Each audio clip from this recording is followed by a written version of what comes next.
옳게. 그 성과급 2천만 원 말이야. 우리 민준이가 당신이 빌려주기로 했다고 하던데.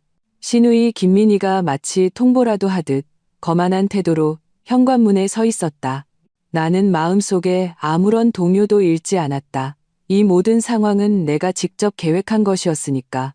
어제 저녁 식사 자리에서 남편 김민주는 내게 돈이 없는 척 좀 하라고, 연말 성과급이 200만 원밖에 안 된다고 말하라고 했다. 하지만 나는 일부러 2천만 원이라고 말했다.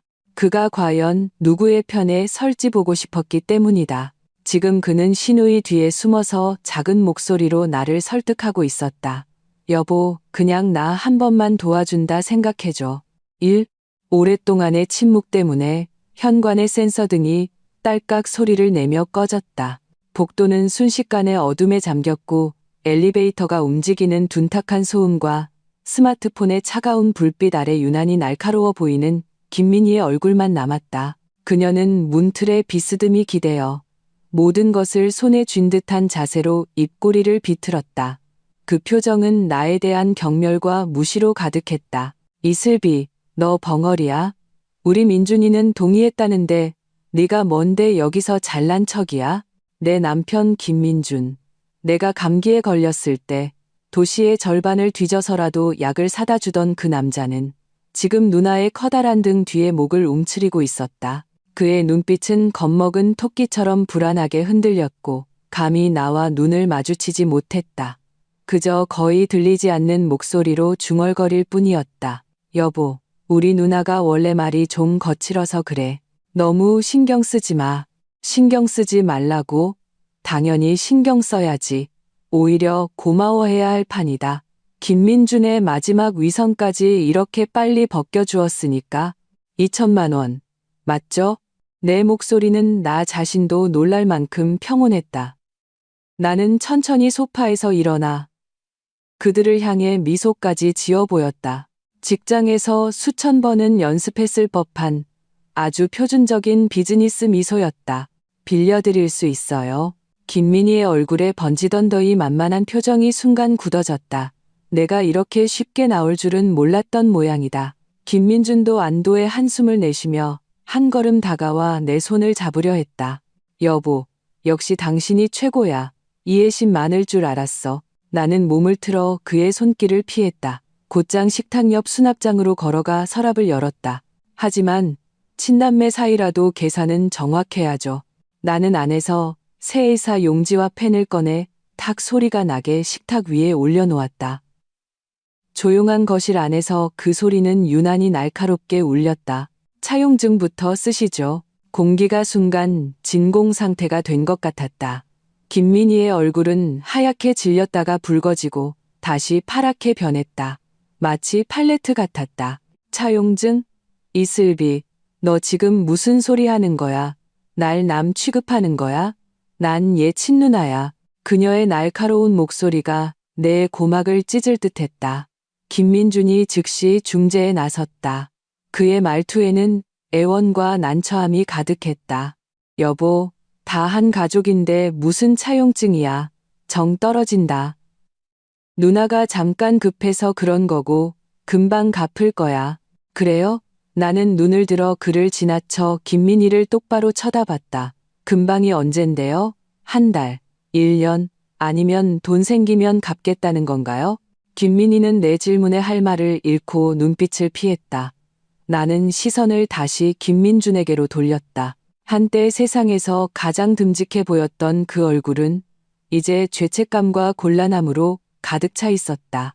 여보, 2천만 원은 작은 돈이 아니에요. 얼마 전에 우리 부모님께서 내가 요즘 프로젝트 때문에 고생하는 것 같다고 혹시 급한 일 생기면 쓰라고 따로 챙겨주신 비상금이에요. 나는 일부러 그들이 예상치 못한 미끼를 던졌다. 김민준의 동공이 순간 커지는 것을 보았다.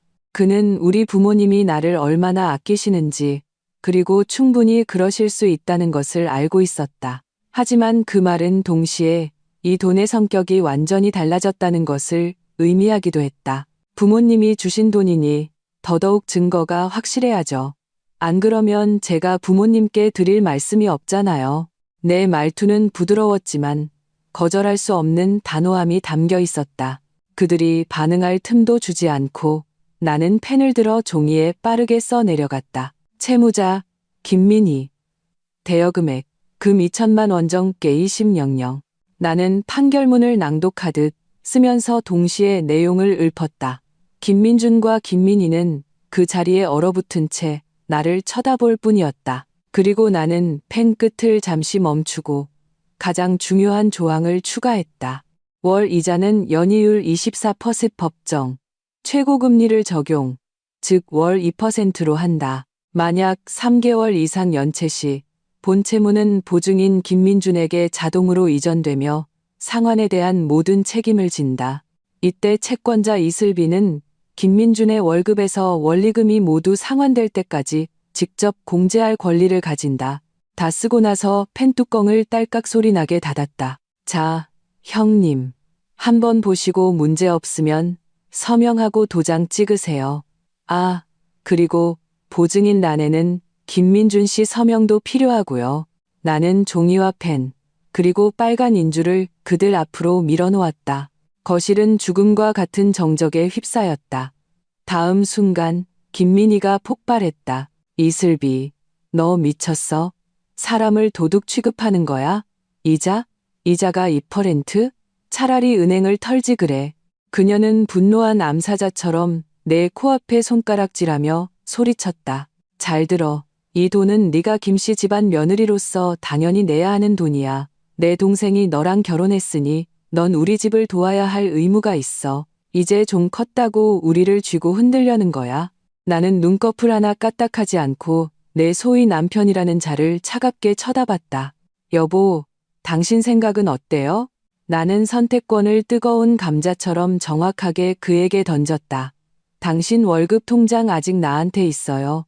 매달 당신 월급 들어오면 내가 재테크도 해주고 있고, 당신이 이 조건에 동의하면 누나한테 돈 빌려줄게요. 나는 그에게 마지막 기회를 주고 있었다. 피를 나눈 누나를 선택할 것인가? 아니면 이제 막 3년 된 우리의 작은 가정을 선택할 것인가? 어리석은 효도를 택해 아내를 희생시킬 것인가? 아니면 아내의 존엄과 최소한의 선을 지킬 것인가? 김민준의 이마에 식은땀이 송골송골 맺혔다. 그는 펄펄 뛰는 누나와 얼음장처럼 차가운 내 얼굴을 번갈아 보며 불 위에 올려진 고기처럼 안절부절 못했다. 여보, 제발 이러지 마. 응? 누나가 잠깐 돈이 급해서 그런 거야. 돈 생기면 바로 갚을 거라니까. 우리 이렇게까지 험악하게 만들지 말자. 나는 혐오스럽다는 듯 그를 밀어내고 한 걸음 뒤로 물러섰다. 잠깐 급해서? 김민준, 당신이 보증 설 거야? 누나가 연체하면 당신이 이 돈 갚을 거냐고. 나는 그의 나약한 영혼을 향해 못을 박듯 한 글자 한 글자 힘주어 그를 몰아붙였다. 김민희는 동생에게 기댈 수 없다는 것을 깨닫고 전략을 바꿨다. 그녀는 바닥에 주저앉아 3살짜리 아이처럼 두 다리를 버둥거렸다. 아이고, 내 팔자야. 동생 장가 보내려고 애썼더니 이런 상전을 모셔왔네. 이게 내 명을 재촉하는구나. 그녀는 땅을 치며 울부짖었지만 그 눈은 도끼 가득하게 나를 향해 있었다. 이슬비, 이 인정머리 없는 은혜도 모르는 인간아. 우리 집에 시집 와서 우리 집 밥 먹고 살면서 이제 돈 좀 내놓으라니까 죽는 소리를 해? 너 우리 집 돈 뜯어내려고 작정한 거지. 나는 그녀의 흑백 논리에 기가 막혀 웃음이 나올 뻔했다. 결혼 3년, 신혼집 전세금 4억 중 내가 3억 2천을 냈고 시댁은 겨우 8천만 원을 보탰다. 인테리어와 가전제품은 모두 우리 부모님이 내가 고생할까봐 지원해 주신 것들이었다. 결혼 후 내 월급은 그의 3배였고 집안의 대부분 지출은 내가 감당했다. 그런데 이제 와서 내가 자기들 돈을 뜯어낸다고? 나는 심호흡을 하며 가슴 속에서 들끓는 분노를 억지로 짓눌렀다. 그때 계속 침묵하던 김민준이 마침내 폭발했다. 그는 떼쓰는 누나가 아닌 나를 향해 소리쳤다. 그만해. 그는 나를 향해 낮게 으르렁거렸다. 그의 눈은 분노로 붉게 충혈되어 있었다. 이슬비, 고작 그깟 돈 때문에 집안을 이렇게 풍비박산 내야겠어? 우리 누나야, 내 하나뿐인 친누나라고. 그 순간 세상이 고요해졌다. 나는 내 마음속에서 무언가 와장창 깨지는 소리를 선명하게 들었다. 그랬구나. 그의 마음속에서 나는 시종일관 외부인이었다. 그가 말하던 사랑은 그의 원가족의 이익 앞에서는 한 푼의 가치도 없었다. 어제 내가 던졌던 작은 미끼가 정말로 이빨을 드러낸 늑대 한 마리, 아니 한 무리를 낚아 올린 것이었다. 내 마음은 실망에서 절망으로, 그리고 마침내 차가운 죽음과 같은 고요함 속으로 가라앉았다. 나는 눈앞에 이 남자를 보았다. 한때의 나를 그토록 설레게 했던 얼굴이 지금은 낯설고 추하게만 느껴졌다. 나는 차용증 한 장으로 피는 물보다 진하다는 그들의 가족애라는 가면 아래 숨겨진 탐욕스럽고 위선적인 얼굴을 정확하게 찢어버렸다. 그들을 불리한 입장에 몰아넣었지만 동시에 나 자신이 이 결혼에서 어떤 역할이었는지도 명확하게 깨닫게 했다. 돈 잘 버는, 언제든 착취당할 수 있는 도구. 나는 씁쓸하게 웃었다. 좋아. 아주 좋아. 나는 식탁 위에 종이와 펜을 거두어 침실로 한 걸음 한 걸음 걸어 들어갔다. 다시는 그들을 돌아보지 않았다. 이 등 뒤에서는 김민희의 승리감에 찬 냉소와 김민준의 안도하는 숨소리가 들렸다. 눈치는 있네. 나는 침실 문을 닫아 모든 소음을 차단했다. 문 밖에 김민희는 쉽게 물러서지 않았다. 목소리를 낮췄지만 그 뼛속까지 시린 빈정거림은 문틈을 비집고 내 귀에 선명하게 들려왔다. 민준아, 쟤 표정 봤어? 지가 돈 좀 번다고 아주 유세야, 유세. 별것도 아닌 게. 너 쟤 단단히 잡아야 해. 돈 다 쟤한테 맡겨두면 안 된다고. 뒤이어 김민준의 주눅든 목소리가 들렸다. 누나, 조용히 좀 해. 다 들리겠어. 들으면 어때? 내가 쟤 무서워할 줄 알아? 난 내 누나야. 내가 너한테 해가 되는 말 하겠니? 저런 여자는 초장에 휘어잡아야 해. 네가 너무 잘해주니까 기어오르는 거야. 나는 차가운 문에 기댄 채 속이 울렁거리는 것을 느꼈다. 이어서 김민희가 통화하는 소리가 들렸다. 그녀의 가짜 울음 섞인 목소리는 아카데미 여우주연상 감이었다. 엄마, 나 슬비한테 당했어. 흐엉, 그냥 돈 좀 빌려달라고 한 건데 안 빌려주는 건 물론이고 차용증 쓰라면서 사채에 이자를 붙이더라니까. 내가 돈 안 갚으면 민준이 월급에서 깐다고 협박까지 했어. 엄마, 제가 우리 김씨 집안을 아주 거덜내려고 작정했어. 모든 단어가 내 심장을 바늘로 찌르는 것 같았다. 흑백전도, 사실 왜곡. 그녀는 너무나 능숙하고 자연스럽게 해냈다. 그리고 내 남편 김민주는 처음부터 끝까지 단 한마디의 변명도 하지 않았다. 그는 묵인했고 이 모든 것을 방관했다. 나는 눈을 감았다. 우리의 연애 시절이 스쳐 지나갔다. 처음 그를 우리 집에 데려갔을 때 부모님은 그의 평범한 가정 형편을 조금 마음에 걸려 하셨지만 내가 좋아하니 따뜻하게 맞아주셨다. 결혼식 날 엄마는 내 손을 잡고 눈시울을 붉히며 말씀하셨다. 슬비야, 김서방이 착해 보이긴 하지만 그래도 항상 조심해야 한다. 사람 속은 모르는 거니까 언제나 내 자신을 지킬 줄 알아야 해. 그때는 엄마가 너무 과민 반응하신다고 생각했다. 이제 와 보니 내가 너무 순진했던 것이다. 약 30분 후 초인종이 미친 듯이 울렸다. 뒤이어 시어머니의 우렁찬 목소리가 들려왔다. 문 열어. 이슬비, 이 집안 말아먹을 년아. 문 안 열어. 김민준이 허둥지둥 문을 열자 시어머니는 토네이도처럼 집 안으로 들이닥쳤다. 그 뒤에는 잔뜩 억울한 표정의 김민희가 따라 들어왔다. 시어머니는 굳게 닫힌 내 침실 문을 보자마자 불같이 화를 내며 문을 쿵쿵 두드리기 시작했다. 이슬비, 당장 안 튀어나와. 누가 내 딸을 괴롭히라고 했어? 우리 집안이 8대에 걸쳐 무슨 죄를 지었길래 너 같은 걸 며느리로 들여서. 김민준이 옆에서 말렸다. 엄마, 제발 좀 조용히 하세요. 이웃들 다 듣겠어요. 들으라고 해. 오늘 내가 여기서 사람들 다 모아놓고 시시비비를 가릴 테니까. 세상의 며느리가 돼서 어떻게 이럴 수가 있어? 시어머니는 김민준을 뿌리치고 허리에 손을 얹은 채 내 방문 앞에 서서 내 죄목들을 줄줄이 읊기 시작했다. 하루 종일 회사 다닌다고 핑계대고 집에 와서 내 아들한테 따뜻한 밥 한 끼 차려준 적이 없어. 추석 때 친정에는 5일이나 있으면서 시댁에는 꼴랑 4일 있다가 내 마음속에 이 시댁이 있기는 한 거야. 내 딸이 지금 이렇게 힘든데 2천만 원이나 손에 쥐고 있으면서 뻔히 죽어가는 걸 보고만 있어? 너 도대체 무슨 신보야? 우리 집안이 망하길 바라는 거지. 그렇지? 모든 비난이 터무니없고 우스웠다. 내가 요리를 안 하는 건 일이 바빠서였지만 김민준도 전혀 하지 않았다. 우리는 대부분 배달 음식을 시켜 먹거나 외식을 했다.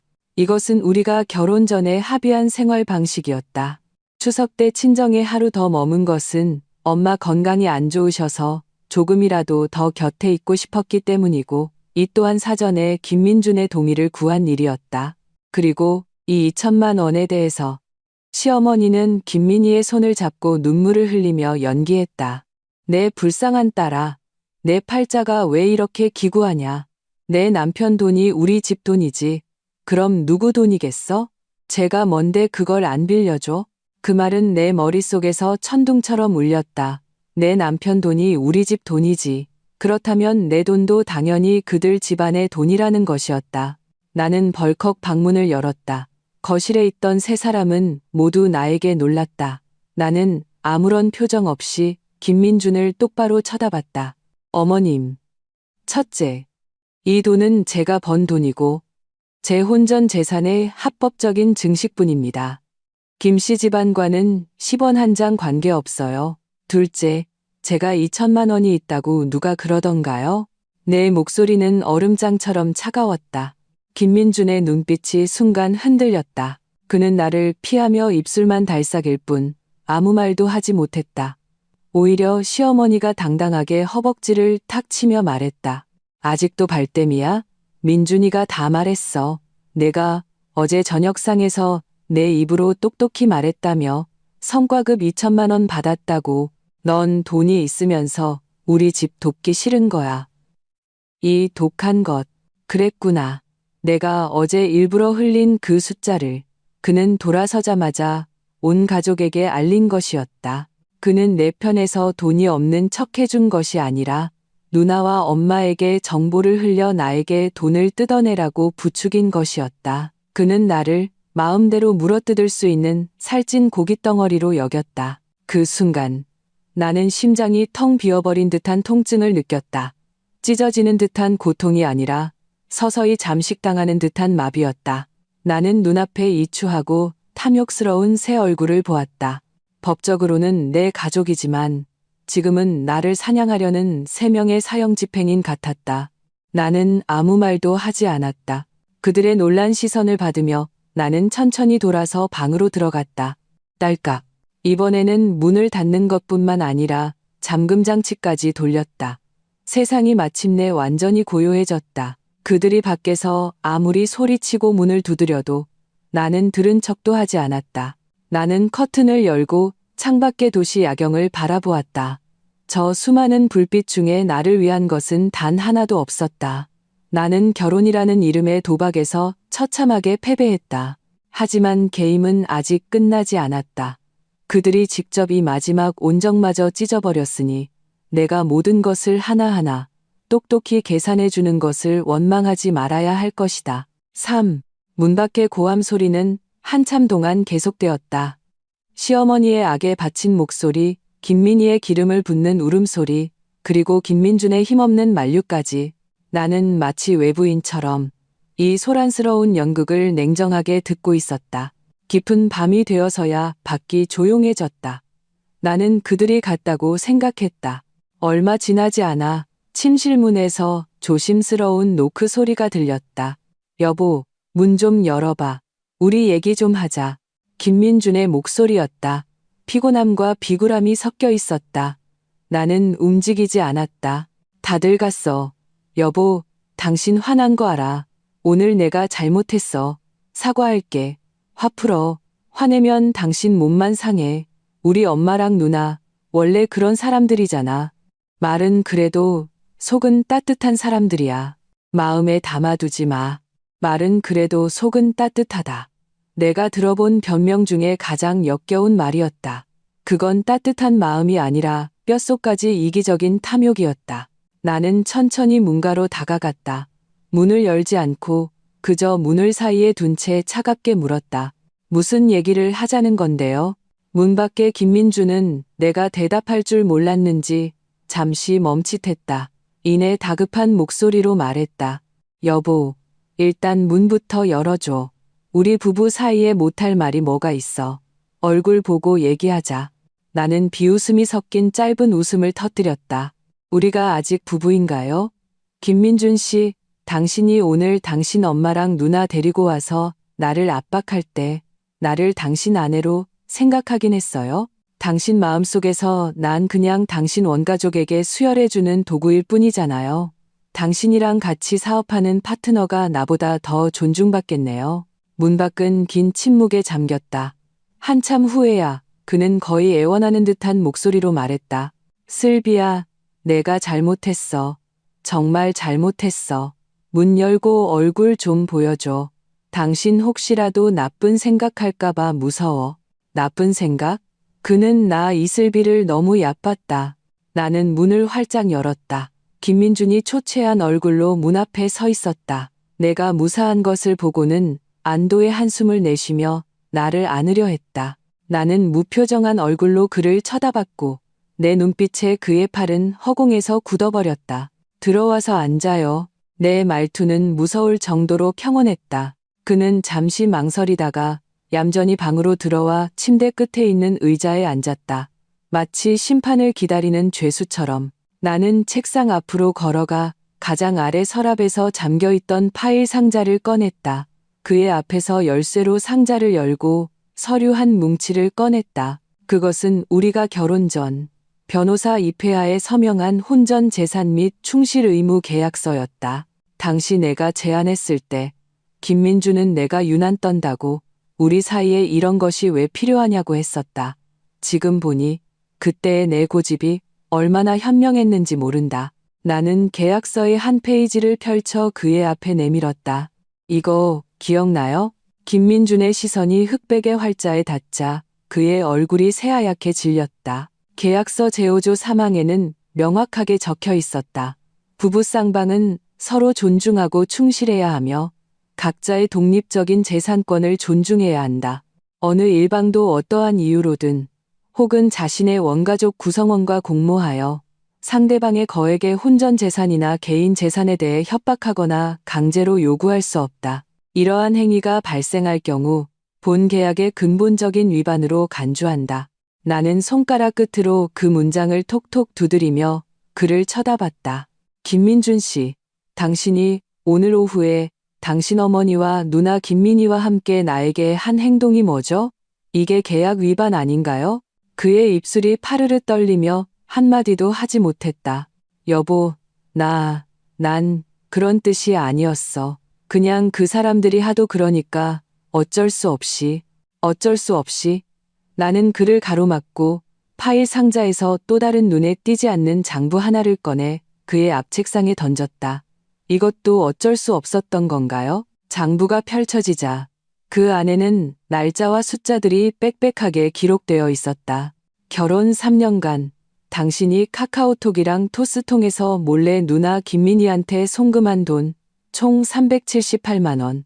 당신이 어머님께 몰래 챙겨드린 용돈, 우리가 명절 때 같이 드린 건 제외하고 총 165만 원, 합계 543만 원. 모든 거래 내역에 대한 송금 캡처본이 증거로 있어요. 나는 오래전부터 의심하고 있었다. 그의 월급 통장은 내게 있었지만 그는 매달 동료 회식, 교통비, 경조사비 등 다양한 핑계로 내게 현금을 받아가거나 이체를 요구했다. 나는 그저 그가 씀씀이가 크다고만 생각했다. 그러다 어느 날 우연히 그의 휴대폰에서 누나와 나눈 대화 기록을 보고 그 돈이 모두 그의 원가족에게로 흘러들어갔다는 것을 알게 되었다. 나는 내색하지 않고 조용히 모든 증거를 모았다. 나는 그가 정신 차릴 기회를 기다리고 있었다. 안타깝게도 그런 기회는 오지 않았다. 김민주는 완전히 패닉에 빠졌다. 그는 믿을 수 없다는 듯 마치 낯선 사람을 보듯 나를 쳐다봤다. 내가 어떻게, 나 뒷조사한 거야? 뒷조사한 게 아니에요. 나 자신을 지킨 거죠. 나는 그 계약서와 장부를 반박할 수 없는 두 개의 판결문처럼 그의 앞에 밀어놓았다. 김민준 씨, 우리 이혼해요. 나는 마침내 그 세 글자를 내뱉었다. 입 밖으로 꺼내는 순간 나는 전에 없던 해방감을 느꼈다. 계약에 따라 당신은 중대한 위반을 저질렀어요. 이 아파트 전세금 4억 중에 제가 3억 2천을 냈죠. 당신이 낸 8천만 원은 현금으로 돌려줄게요. 결혼 후 대출 상환금도 대부분 제 월급 통장에서 나갔어요. 전부 은행 거래 내역으로 증명 가능해요. 나는 잠시 말을 멈추고 핏기 없는 그의 얼굴을 보며 한 글자 한 글자 그의 결말을 선고했다. 그러니 김민준 씨, 당신은 빈손으로 나가세요. 안 돼. 이혼 못해. 절대 안 돼. 김민준의 반응은 내 생각보다 훨씬 격렬했다. 그는 쿵 소리를 내며 무릎을 꿇고 내 바짓가랑이를 붙잡았다. 눈물 콧물을 다 쏟아내며 애원했다. 여보, 내가 잘못했어. 정말 잘못했어. 다시는 안 그럴게. 제발 이번 한 번만 용서해줘. 난 당신 없으면 안 돼. 이 집 없으면 안 된다고. 그는 진심으로 뉘우치는 사람처럼 목 놓아 울었다. 예전 같았으면 마음이 약해졌을지도 모른다. 하지만 지금 나는 그의 눈물 젖은 얼굴을 보며 끝없는 비웃음과 역겨움만 느꼈다. 그는 나를 잃는 것이 두려운 게 아니었다. 내가 그에게 가져다 준 이 모든 것을 잃는 것이 두려운 것이다. 강남의 이 좋은 아파트, 자기보다 훨씬 높은 내 수입이 가져다 주는 안락한 삶을 잃는 것이 두려운 것이다.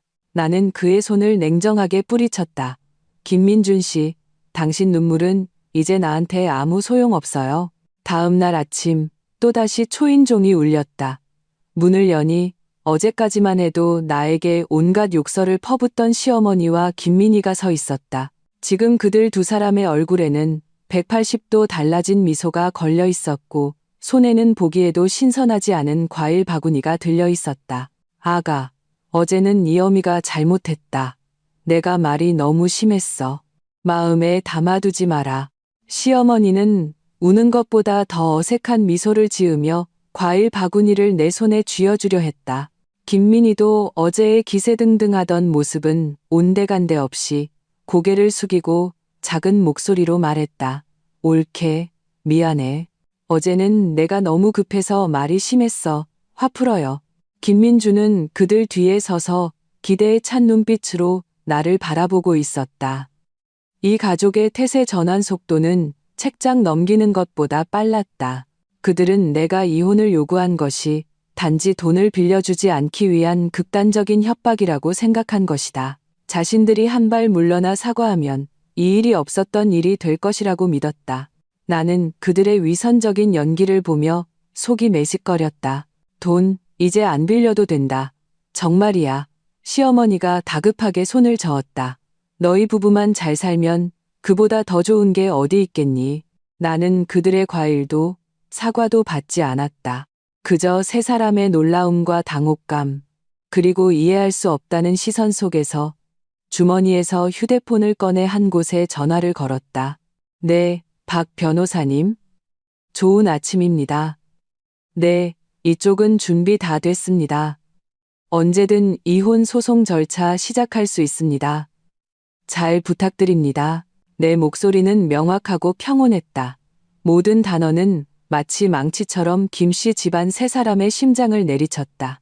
그들의 얼굴에서 미소가 완전히 굳어버렸다. 시어머니가 들고 있던 과일 바구니가 쿵 소리를 내며 바닥에 떨어졌고 사과와 오렌지가 사방으로 굴러갔다.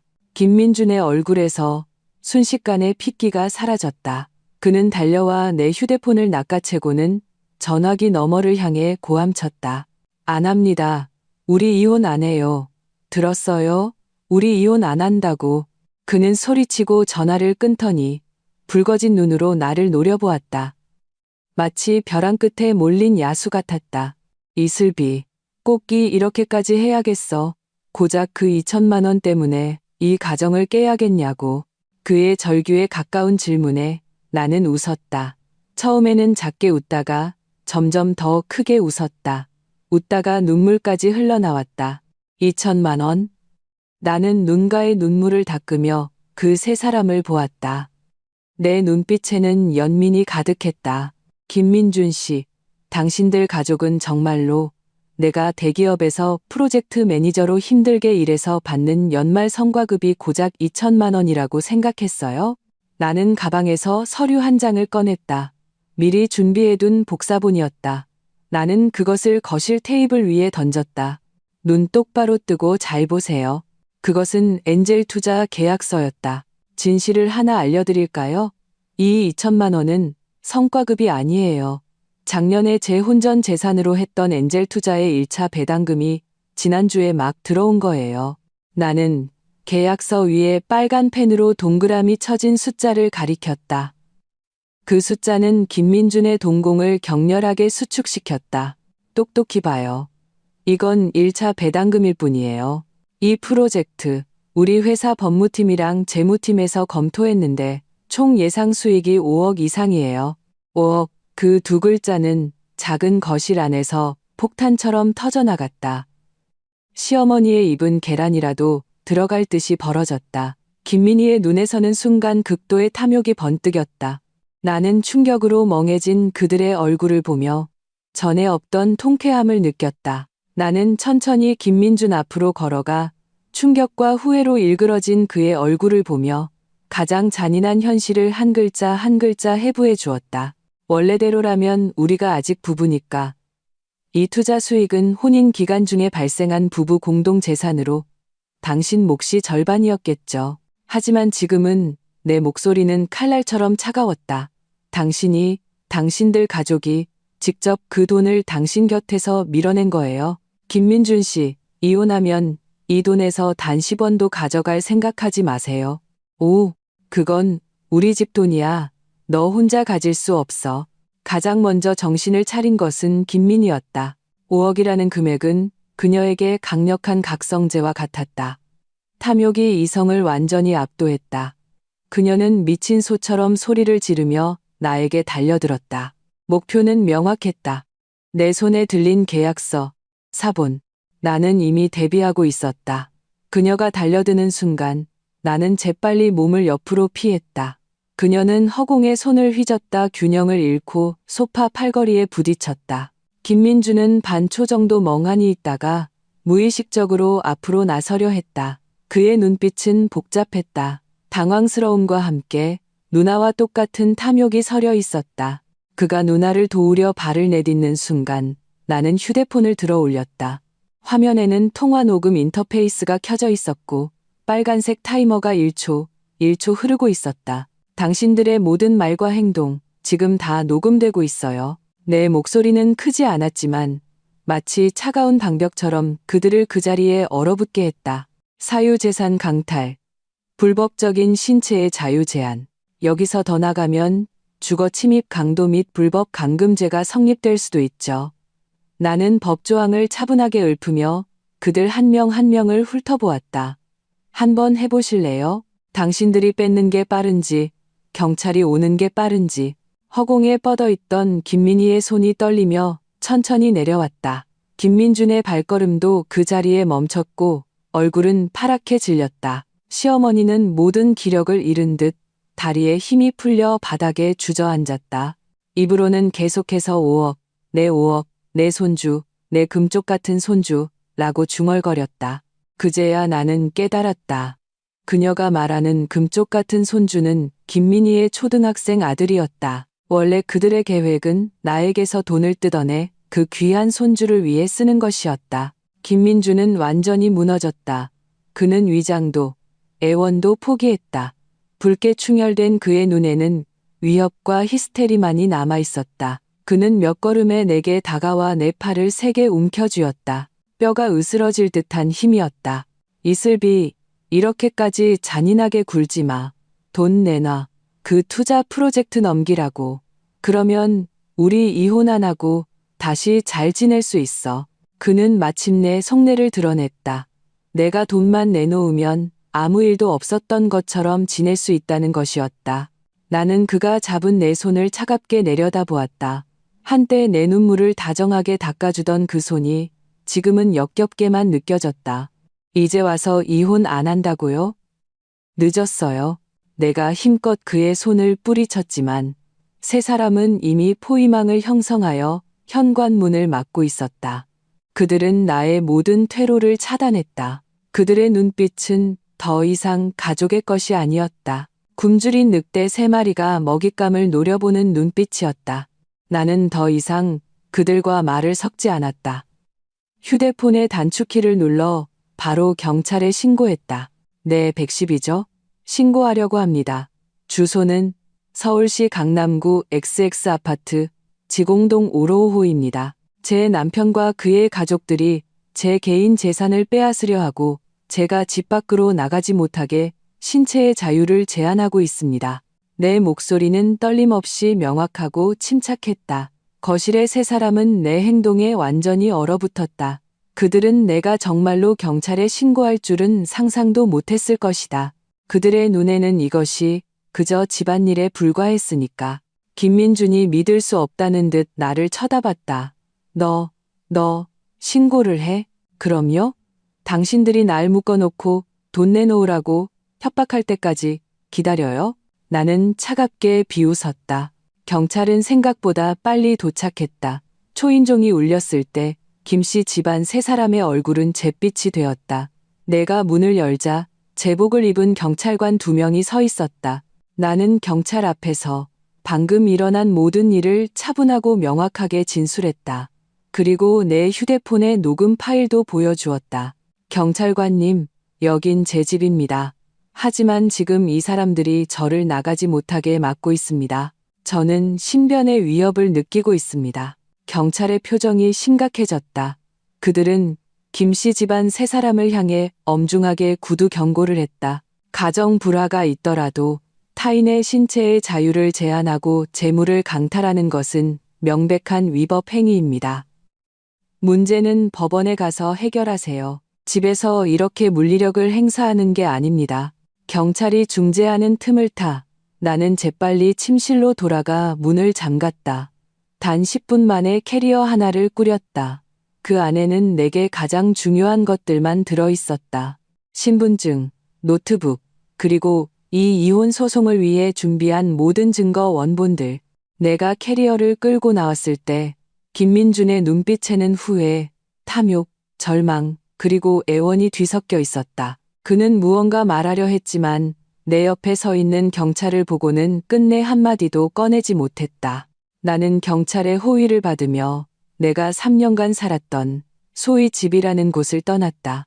아파트 현관을 나서자 겨울 햇살이 몸 위로 쏟아졌지만 따뜻함은 느껴지지 않았다. 하지만 나는 알았다. 나는 이제 자유로워졌다는 것을. 익숙한 창문을 한번 돌아보았다. 진정한 전쟁은 이제 막 시작되었음을 직감했다. 6. 나는 레지던스 호텔에 거처를 정하고 즉시 변호사에게 연락해 정식으로 이혼 소송 절차를 시작했다. 그 후 며칠간 내 휴대폰은 불이 날 지경이었다. 김민준, 김민희, 시어머니가 번갈아가며 전화를 걸어왔다. 처음에는 위협과 욕설을 퍼붓다가 나중에는 울며불며 애원했다. 나는 더 이상 시달리기 싫어. 그들 모두의 전화번호와 카카오톡을 차단해버렸다. 세상이 조용해졌다. 하지만 김민희의 성격상 그가 결코 쉽게 물러서지 않을 것임을 알고 있었다. 예상은 빗나가지 않았다. 수요일 오후 내가 사무실에서 동료들과 새로운 프로젝트 기획안을 논의하고 있을 때 안내 데스크 직원이 난처한 얼굴로 달려왔다. 이 팀장님, 밖에 어떤 여성분이 찾아오셨는데 팀장님 신우이라고 하시네요. 심장이 덜컥 내려앉았다. 올 것이 왔구나. 회사 로비로 나가자 아직 모습이 보이기도 전에 김민희의 날카롭고 귀에 거슬리는 울음소리가 들려왔다. 여러분, 와서 보세요. 바로 이 여자예요. 이 여자가 우리 집 돈을 노리고 사기 결혼을 했어요. 김민희는 머리를 풀어 헤친 채 안내 데스크 앞바닥에 주저앉아 허벅지를 치며 오가는 동료들과 고객들을 향해 울부짖었다. 이 여자가 우리 부부 공동재산을 몰래 빼돌리고 이제 돈 좀 생겼다고 제 동생을 헌신짝처럼 버리려고 해요. 심지어 저희 엄마는 충격으로 쓰러져서 병원에 누워 계세요. 저 여자는 사람의 탈을 쓴 악마예요. 악마. 순간 모든 사람의 시선이 내게 쏠렸다. 호기심, 놀라움, 경멸, 그리고 동정. 나는 동료들이 등 뒤에서 수군거리는 것을 느낄 수 있었다. 세상에, 이 팀장님 평소에는 되게 온화해 보였는데 사람 속은 모른다더니 돈 때문에 시어머니를 쓰러지게 하다니 너무 독하다. 직장에서 이런 사적인 분쟁은 특히 여성의 커리어에 치명적인 타격을 줄 수 있다. 김민희의 수는 비열하고 악랄했다. 내 직속 상사인 린다 본부장님이 소식을 듣고 달려왔다. 그녀는 나를 한쪽으로 데려가 심각한 표정으로 물었다. 슬비 씨, 이게 어떻게 된 일이에요? 회사 차원에서 대응이 필요할까요? 나는 심호흡을 하며 치밀어 오르는 분노와 역겨움을 억눌렀다. 나는 당황하지도 김민희에게 달려가 맞서 싸우지도 않았다. 그저 차분하게 린다 본부장님께 말했다. 본부장님, 5분만 시간을 주세요. 제가 처리하겠습니다. 회사에 무리를 일으켜 정말 죄송합니다. 말을 마친 나는 자리로 돌아가 컴퓨터를 켰다. 휴대폰에 미리 정리해 두었던 파일들을 신속하게 하나의 PDF로 만들었다.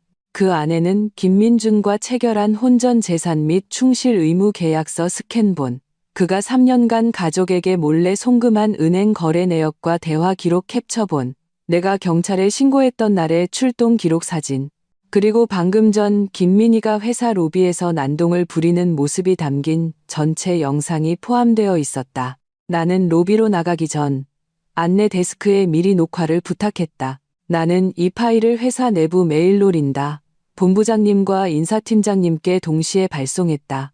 메일 제목은 프로젝트 매니저 이슬비에 대한 악의적 비방 사건 경위 보고였다. 모든 조치를 마친 후에야 나는 다시 로비로 걸어 나갔다. 김민희는 내가 나오자 더욱 악을 쓰며 울부짖었다. 거의 숨이 넘어갈 지경이었다. 나는 그녀 앞에 서서 온기 없는 눈으로 그녀를 내려다보았다. 김민희 씨, 이제 그만하시죠. 그녀는 나의 침착함에 놀랐는지 울음소리를 잠시 멈췄다. 여기는 당신이 드러누워 때를 쓸 수 있는 시장 바닥이 아니라 회사입니다. 당신이 나에 대해 내뱉은 모든 모욕적인 말들은 전부 녹화되었습니다. 나는 휴대폰을 흔들어 보였다. 나는 방금 이 모든 증거, 당신의 이 멋진 연기까지 포함해서 우리 회사 법무팀과 임원진에게 모두 발송했습니다. 그리고 경찰에도 이미 신고했고요. 나는 입구 쪽을 가리켰다. 경찰이 곧 도착할 겁니다. 그때 가서 업무방해와 명예훼손 혐의로 끌려가시겠어요? 아니면 지금이라도 스스로 체면을 차리고 떠나시겠어요? 선택하세요. 김민희는 완전히 넋이 나갔다. 그녀는 내가 보통 여자들처럼 창피해하거나 아니면 자신과 머리채를 잡고 싸울 것이라고 생각했을 것이다. 내가 이렇게까지 침착하게 대응할 줄은 꿈에도 몰랐을 것이다. 그때 회사의 보안 요원 몇 명이 다가왔다. 린다 본부장님은 멀지 않은 곳에 서서 나를 향해 우리는 당신을 지지한다는 제스처를 취했다. 그녀는 분명 내가 보낸 메일을 다 읽은 모양이었다. 이 여성분, 즉시 퇴거해 주십시오. 불응시 강제 조치를 취하겠습니다. 보안팀장이 김민희에게 최후 통첩을 날렸다. 김민희는 여전히 버티며 입에 담지 못할 욕을 했지만 곧 건장한 보안 요원 2명에게 양팔이 붙들려 회사 밖으로 끌려나갔다. 그녀가 끌려나가는 순간 경찰이 마침 도착했다. 한바탕 소동은 나의 침착하고 효율적인 대처로 신속하게 마무리되었다. 나는 주변의 동료들을 향해 가볍게 고개를 숙였다. 제 개인적인 일로 업무에 방해를 드려 죄송합니다. 더 이상 아무도 나를 이상한 눈으로 보지 않았다. 오히려 평소 나와 친하게 지내던 몇몇 여직원들은 나에게 칭찬과 존경의 눈빛을 보냈다. 아까 나를 독하다고 말했던 동료도 조용히 고개를 숙였다. 린다 본부장님이 다가와 내 어깨를 두드렸다. 슬비 씨, 아주 잘 처리했어요. 프로답네요. 회사는 당신이 법적인 절차를 통해 문제를 해결하는 것을 지지합니다. 필요한 게 있으면 언제든 말해요. 나는 고개를 끄덕였다. 마음속에 따뜻한 기운이 퍼졌다. 그 순간 나는 깨달았다. 내가 허리를 꼿꼿이 펴고 이성과 실력으로 나 자신을 지킬 때 내가 얻는 것은 비난이 아니라 존중이라는 것을. 김민희는 여론을 이용해 내 직장 생활을 망치려 했지만 오히려 회사 내에서 부드럽지만 절대 만만하지 않은 강인한 이미지를 확실하게 구축하는 계기가 되었다. 7. 김민희가 회사에서 한바탕 난리를 친 후 김민준 측은 완전히 조용해졌다. 그들의 변호사가 내 변호사인 박 변호사에게 먼저 연락해 조정 절차에 들어가고 싶다는 의사를 밝혔다. 나는 그들이 마침내 현실을 직시했다고 생각했다. 하지만 그것은 나의 착각이었다. 나는 그들의 파렴치함을 또다시 과소평가했다. 법무법인 회의실에서 나는 다시 김민준을 마주했다. 며칠 못 본 사이에 그는 많이 초췌해져 있었다. 눈은 철하고 수염은 덥수룩했으며 나를 보는 눈빛에는 원망이 가득했다. 그의 변호사, 영악해 보이는 중년의 남자가 입을 열었다. 이슬비 씨, 저희 의뢰인의 뜻은 부부의 연을 맺었으니 좋게 헤어지자는 것입니다. 다만 이 아파트는 두 분의 혼인 기간 중에 취득한 것이므로 부부 공동재산에 해당합니다. 따라서 공평하게 분할해야 마땅합니다. 내가 입을 열기도 전에 내 변호사인 박 변호사가 웃으며 서류 뭉치를 상대방 앞으로 밀었다. 장 변호사님, 아마 저희가 제출한 증거, 자료를 아직 자세히 못 보신 것 같습니다. 이 아파트 전세금 4억 중 3억 2천만 원은 결혼식 바로 전날 저희 의뢰인 이슬비 씨의 개인 계좌에서 건설사 계좌로 한 번에 이체되었습니다. 이는 명백한 이슬비 씨의 개인 혼전 재산입니다. 박 변호사는 잠시 말을 멈췄다. 나머지 8천만 원은 물론 김민준 씨가 낸 것이 맞습니다. 저희도 그 점은 부정하지 않습니다. 하지만 그 8천만 원의 성격에 대해서는 저희가 따져볼 부분이 있습니다. 박 변호사는 또 다른 서류를 꺼냈다. 그것은 우리 부모님이 내 전세금을 마련해주기 위해 시골의 작은 집을 처분한 매매 계약서였다. 이 3억 2천만 원 중 2억 원은 저희 의뢰인이 부모님께 빌린 돈입니다. 여기 차용증과 결혼 후 3년간 의뢰인이 매달 정기적으로 부모님 계좌에 차용금을 상환한 은행 기록이 있습니다. 박 변호사의 말은 느렸지만 모든 단어에 힘이 실려 있었다. 즉, 이 집의 전세금 대부분은 저희 의뢰인의 개인 재산이거나 심지어 일부는 개인 채무라는 뜻입니다. 그리고 결혼 후 3년간의 주택담보대출 월 상환금, 매달 150만 원의 출금 내역을 보면 90% 이상이 저희 의뢰인의 월급 통장에서 빠져나갔습니다. 김민준 씨의 월급은 대부분 그가 말하는 가정생활비로 사용되었죠. 가정생활비라는 말을 할 때 박 변호사는 의미심장한 눈빛으로 김민준을 쳐다봤다. 그가 몰래 가족에게 돈을 붙인 장부의 복사본이 서류 더미 맨 위에 놓여 있었다. 상대 변호사의 얼굴이 굳어졌다. 그는 서류를 빠르게 넘기며 이마에 땀이 맺히기 시작했다. 그리고 장 변호사님께서 요구하신 저희 의뢰인의 5억 원대 투자 수익 분할에 관해서도 박 변호사는 말을 이었다. 저희는 완벽한 증거 자료를 가지고 있습니다. 그녀는 또 다른 서류를 보여주었다. 이 투자는 이 아파트를 담보로 대출을 받아 진행된 것이 맞습니다. 하지만 담보로 설정된 것은 오직 저희 의뢰인 이슬비 씨가 소유한 80%의 지분뿐입니다. 대출 계약서의 채무자는 이슬비 씨 단 한 명이고 대출금은 김민준 씨를 거치지 않고 이슬비 씨의 개인 계좌에서 투자사로 직접 송금되었습니다. 민법에 따르면 이 수익은 개인 재산의 자연 증식분으로 김민준 씨와는 아무런 관련이 없습니다. 박 변호사의 말이 끝나자 회의실은 죽음과 같은 정적에 휩싸였다. 김민준과 그의 변호사는 내가 이렇게까지 철저하게 준비했을 줄은 전혀 예상하지 못했다. 모든 세부 사항, 모든 허점이 나의 방어에 막혀 있었다. 그들이 부부 공동 재산이라고 믿었던 모든 것이 산더미 같은 증거 앞에서 웃음거리가 되었다. 상대 변호사의 표정은 처음에 자신감 넘치던 모습에서 당혹감과 무력감으로 변해 있었다. 그는 안경을 고쳤으며 마른 기침을 했다. 김민준의 얼굴은 돼지간처럼 붉게 달아올랐다. 그는 벌떡 일어나 나를 손가락으로 가리키며 떨리는 목소리로 외쳤다. 이슬비, 너 정말 치밀한 여자구나. 너 결혼 첫날부터 날 계산하고 있었던 거야.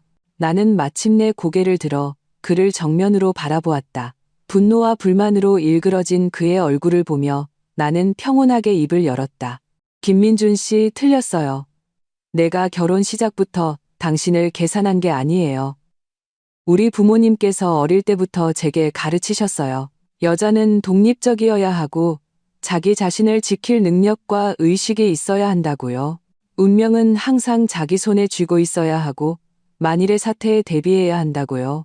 특히 분별력 없고 책임감도 없으며 언제든 원가족을 위해 당신을 희생시킬 수 있는 파트너를 만났을 때는 더더욱요. 지금 보니 우리 부모님은 정말 해안이 있으셨네요. 내 말은 그의 뺨을 후려치는 날카로운 채찍과 같았다.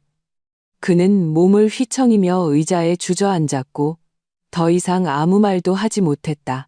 그날의 조정은 상대방의 완패로 끝났다. 법무법인을 나서자 김민준이 주차장에서 나를 막아섰다. 그는 회의실에서의 기세등등한 모습도 이전에 애원하는 모습도 아니었다. 그저 붉게 충혈된 눈으로 나를 보며 쉰 목소리로 말했다. 슬비야, 우리 정말 돌이킬 수 없는 거야. 말해줘. 내가 어떻게 해야 네가 날 용서해 줄 수 있어? 나는 그를 보며 문득 측은한 마음이 들었다. 그는 지금까지도 자신이 무엇을 잘못했는지 전혀 모르고 있었다. 그는 이 모든 것이 단지 돈 때문에 벌어진 싸움이라고 생각했다. 김민준 씨, 내가 왜 그 혼전 계약서를 쓰자고 했는지 알아요? 그는 멍하니 나를 쳐다봤다. 내가 처음 당신 집에 인사 갔을 때 당신 어머니는 내 앞에서 당신 밥그릇에 남은 마지막 갈비찜 한 조각을 누나에게 덜어줬어요. 누나가 일하느라 힘드니 더 먹어야 한다면서요. 누나 그릇에는 이미 고기가 산처럼 쌓여 있었고 당신 그릇에는 맨밥만 있었는데도요. 그날 당신은 아무 말도 하지 않고 그저 묵묵히 밥만 먹었죠. 그 순간 나는 알았어요. 당신들 집안의 서열에서 아들은 딸을 위해 양보해야 하고 미래의 며느리는 그보다 더 낮은 위치에 있을 거라는 걸. 당신이 말하는 사랑에는 전제 조건이 붙어 있었어요. 바로 당신 원가족의 이익을 조금이라도 침해해서는 안 된다는 것. 나는 그런 도박을 하고 싶지 않았어요. 감당할 수 없었으니까. 나는 차 문을 열고 운전석에 앉았다. 그의 절망적인 시선을 뒤로 하고 시동을 걸었다. 미련은 없었다. 8. 나는 법과 증거 앞에서 김민준이 체면을 차리고 물러설 것이라고 생각했다. 하지만 나는 또 틀렸다. 그들은 수그러들기는커녕 최후의 발악을 시작했다. 법원 조정을 마치고 돌아온 지 사흘째 되던 날, 우리 부모님 댁 아파트 복도 벽에 붉은색 낙하로 이슬비, 은혜도 모르는 악독한 년이라는 글씨가 쓰여 있었다. 엄마는 충격으로 심장이 멎을 뻔했고 아버지는 밤새 벽을 다시 칠하셨다. 다음 날, 그 위에는 또다시 같은 글씨가 뿌려졌다. 뒤이어 나는 온갖 스팸 전화와 문자에 시달리기 시작했다. 협박, 욕설, 심지어 내 개인정보를 이용해 각종 대출 사이트에 가입시킨 것까지. 나는 이것이 김씨 집안의 마지막 발악이라는 것을 알았다. 그들은 이런 저급한 수단으로 나를 압박하여 재산 분할에서 양보를 얻어내려 한 것이다. 그들은 성공적으로 나를 격분시켰다. 아버지가 지친 목소리로 집 문 앞에 또 쓰레기가 쌓여 있다고 말씀하셨을 때 내 마음속의 마지막 망설임과 인내는 완전히 끊어졌다. 너희들이 그렇게 나온다면 나도 더는 봐주지 않겠다. 나는 전화를 끊고 즉시 박 변호사에게 연락해 믿을 만한 사설 탐정을 소개해달라고 부탁했다. 내 요구는 단 하나였다. 신우이 김민희와 그 남편에게 최근 무슨 일이 있었는지, 왜 그렇게 급하게 2천만 원을 필요로 했는지 알아봐 주세요. 결과뿐만 아니라 증거도 필요합니다. 박 변호사의 일처리는 신속했다. 다음 날 탐정에게서 연락이 왔고 나는 적지 않은 비용을 지불했다. 조사 결과는 생각보다 빨리 나왔다. 사흘째 되던 날 밤, 내 이메일로 상세한 조사 보고서가 도착했다. 보고서의 내용은 나를 경악하게 했다. 김민희의 남편, 나의 그 형부는 해외 온라인 도박 사이트에 빠져 있었다. 작년부터 계속 돈을 잃었고 이미 5천만 원 이상을 탕진한 상태였다. 집안의 재산을 모두 날린 것은 물론 사채까지 끌어다 쓴 것이었다. 이번에 김민희가 그렇게 다급하게 2천만 원을 요구했던 것은 사채업자들이 마지막 통첩을 날렸기 때문이었다. 돈을 갚지 않으면 아들 학교에 찾아가 행패를 부리고 남편의 다리를 부러뜨리겠다고 협박한 것이다. 보고서에는 명확한 증거들이 첨부되어 있었다. 형부가 서명한 사채 계약서 사진, 협박 문자 캡처본, 그리고 그가 밤늦게 길가에서 문신을 한 남자들과 거래하는 모습이 담긴 CCTV 영상까지. 그랬구나. 나는 증거들을 보며 가슴속의 분노가 서서히 가라앉고 그 자리를 차가운 쾌감이 채우는 것을 느꼈다. 김민희, 당신 아들과 가정이 그렇게 소중했지. 나는 가장 결정적인 증거들, 즉 사채 계약서 사진과 협박 문자, 캡처본을 새로 만든 익명의 이메일 계정으로 김민희의 시아버지, 평생 초등학교 교사로 재직하며 체면과 가풍을 가장 중시하는 그분께 발송했다. 모든 일을 마친 후 나는 김민준에게 문자 메시지를 보냈다. 그를 차단한 후 처음으로 보내는 연락이었다. 내일 오전 10시 당신 집 앞 카페에서 마지막으로 이야기합시다. 어머님과 누나도 같이 나오세요. 시간 지나면 기회는 없습니다. 다음 날 나는 약속 시간보다 먼저 카페에 도착해 창가 조용한 자리에 앉았다. 10시 정각 김씨 집안 세 사람이 나타났다. 시어머니는 큰 병이라도 앓은 듯 얼굴이 누렇게 떠 있었고 김민희는 여전히 세상 모든 사람이 자기에게 빚이라도 진 듯한 날카로운 표정이었다. 김민주는 두 여자 뒤를 따르는 강아지 같았다. 그들이 자리에 앉자마자 시어머니가 병약함과 위협이 섞인 목소리로 선수를 쳤다. 이슬비, 내가 우리 가족을 다 죽여야 속이 시원하겠니? 난 이미 마음 정했다. 내가 계속 이렇게 나오면 나 내 회사 옥상에서 뛰어내릴 거야. 너 평생 시어미 잡아먹은 년이라는 소리 들으면서 살게 할 거라고. 김민희도 옆에서 거들었다. 우리 엄마한테 무슨 일 생기면 내가 너 가만 안 둬. 나는 그들의 연극에 반응하지 않았다. 그저 가방에서 사진이 든 봉투를 꺼내 천천히 김민희 앞으로 밀었다. 형님, 형부께서 요즘 운이 별로 안 좋으신가 봐요? 내 목소리는 가벼웠지만 김민희의 얼굴에서 오만함이 순식간에 사라졌다. 그녀는 의심스러운 눈초리로 나를 쳐다보며 떨리는 손으로 봉투를 열었다. 안의 사진들을 확인한 그녀의 얼굴은 눈에 띄게 새하얗게 질렸다. 나는 우아하게 커피잔을 들어 한 모금 마셨다. 5천만 원이면 작은 돈이 아닌데 형부 배포가 보통이 아니시네요. 네, 내가 어떻게? 김민희의 목소리가 떨렸다. 그녀는 사진들을 부서져라 꽉 쥐었다. 나는 계속해서 말했다. 목소리는 크지 않았지만 테이블의 모든 사람이 들을 수 있을 만큼 명료했다. 이 사실이 시부모님 귀에 들어가면 어떻게 될까요? 듣자 하니 그 집안은 도박이라면 치를 떤다던데 형님 결혼 생활 그리고 그 귀한 아드님 미래 과연 지킬 수 있을까요? 바로 그때 김민희의 휴대폰이 날카롭게 울렸다. 발신자를 확인한 그녀는 손을 떨어 휴대폰을 놓칠 뻔했다. 시아버지였다. 그녀는 황급히 통화 버튼을 눌렀다. 그녀가 입을 열기도 전에 전화기 너머에서 시아버지의 천둥 같은 고함이 터져 나왔다. 그 소리가 어찌나 큰지 내 자리까지 선명하게 들렸다. 김민희, 당장 집으로 안 튀어와. 너희 집 그 망나니가 저지른 짓 좀 봐. 너희 둘 다 당장 이 집에서 곤추축 꺼져. 김민희는 완전히 무너졌다. 그녀는 휴대폰을 쥔 채 새하얗게 질린 얼굴로 입술만 파르르 떨 뿐 한마디도 하지 못했다. 나는 그녀를 그리고 똑같이 경악한 시어머니와 김민준을 차갑게 바라보았다. 눈에는 눈, 이해는 이. 너희들이 그렇게 남의 기반을 흔드는 걸 좋아하니 오늘 내가 너희들에게 안방이 불타서 제 한 몸 건사하기도 힘든 것이 어떤 기분인지 똑똑히 느끼게 해주지. 9.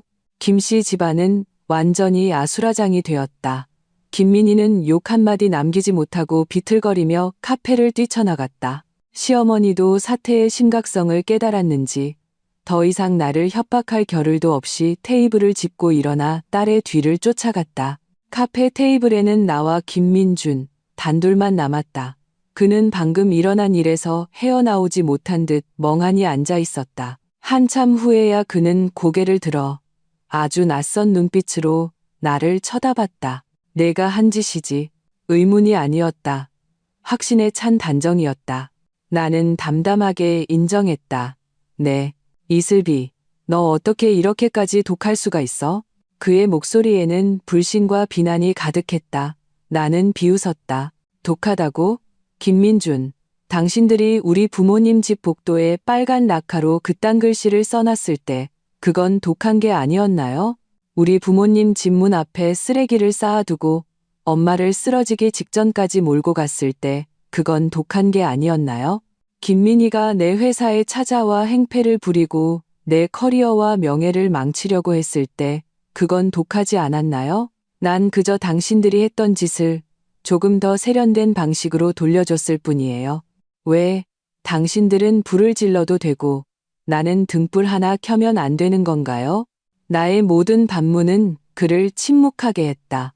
그는 입을 열었지만 결국 싸움에서 진 닭처럼 고개를 떨굴 뿐이었다. 그는 더 이상 내게 조건을 내걸 자격이 없었다. 김민희 쪽은 남편의 거액 도박 빚 사실이 완전히 드러나면서 시댁이 발칵 뒤집혔다. 남편은 집에서 쫓겨나 행방불명이 되었고 그녀 자신도 사실을 알고도 숨기고 친정에서 돈을 빼내 빚을 메우려 했다는 사실이 밝혀져 시부모의 감시를 받게 되었다. 결혼 생활은 파탄 직전에 이르렀다. 시어머니는 딸에게 기댈 수 없게 되자 아들마저 빈털터리가 될 위기에 처한 것을 보고는 충격으로 정말 뇌졸중으로 쓰러졌다.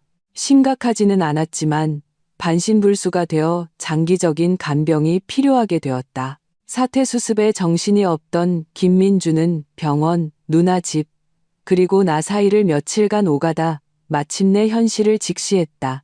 그는 박 변호사에게 먼저 연락해 내가 제시한 모든 이혼 조건을 수용하겠다고 밝혔다. 이혼 합의는 신속하게 이루어졌다. 아파트는 내 소유가 되었고 나는 그가 냈던 전세금 8천만 원과 결혼 후 공동으로 상환한 대출금 중 그의 지분 일부를 일시불로 보상해 주었다.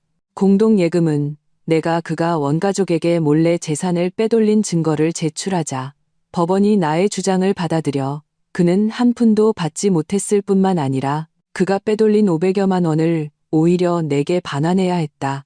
결국 그는 거의 빈손으로 쫓겨나는 셈이 되었다. 이혼 서류에 도장을 찍던 날 우리는 가정법원 앞에서 헤어졌다. 하늘에서는 가는 비가 내리고 있었다. 마치 나의 죽어버린 결혼을 애도하는 듯했다. 그가 갑자기 내 팔을 붙잡았다. 슬비야. 돌아보니 그의 눈은 붉게 충혈되어 있었다. 나 후회해.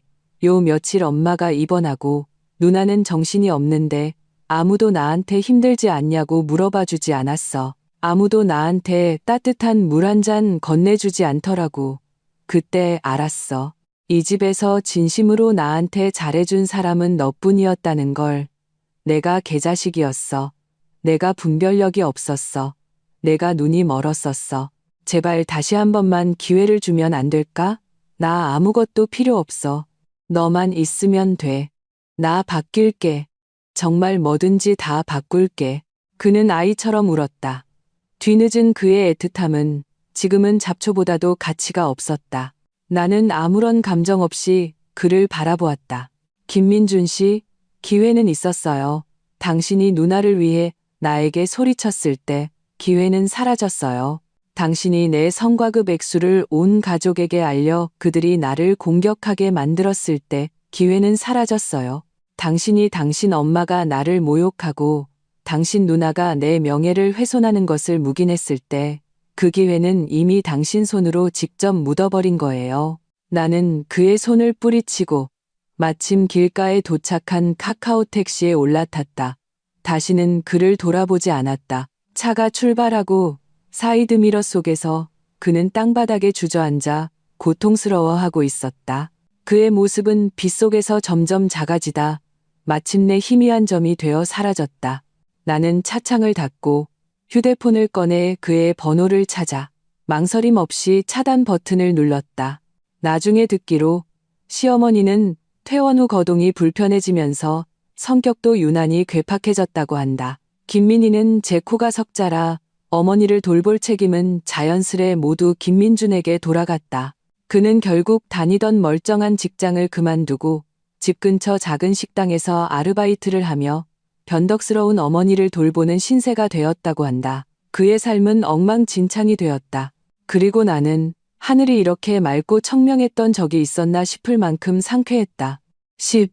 이혼 후 첫 달, 내가 가장 먼저 한 일은 그 지긋지긋한 기억이 담긴 아파트를 파는 것이었다.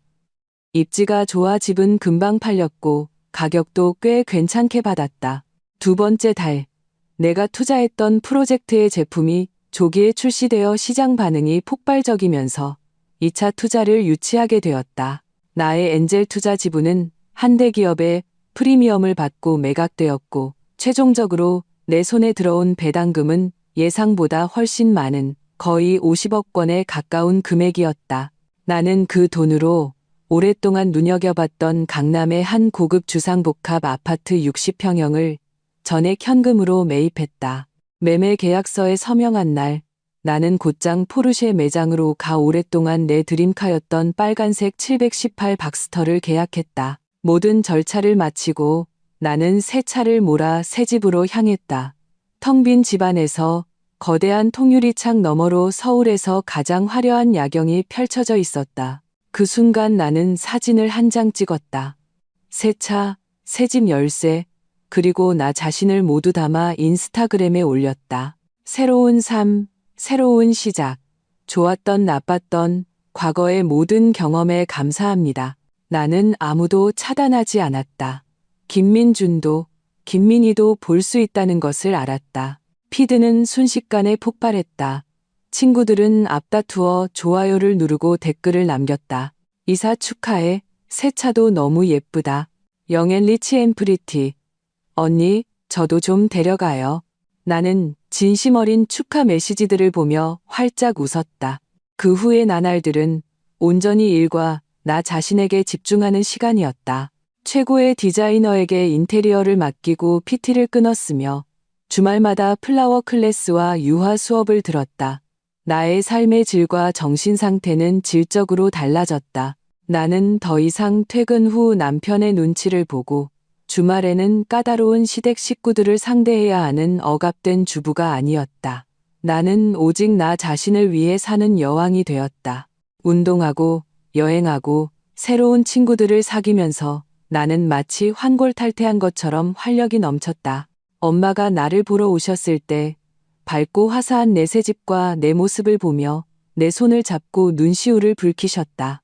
슬비야, 네가 지금 이렇게 잘 지내는 걸 보니 엄마는 이제 마음이 놓인다. 나는 엄마를 안아드리며 말했다. 지금처럼 행복하고 자유로웠던 적은 없었다고. 나를 갉아먹는 사람을 떠나는 것이 정말로 인생을 완전히 비상하게 만든다는 것을 깨달았다. 그리고 이것이야말로 그 가족에게 할 수 있는 최고의 복수였다.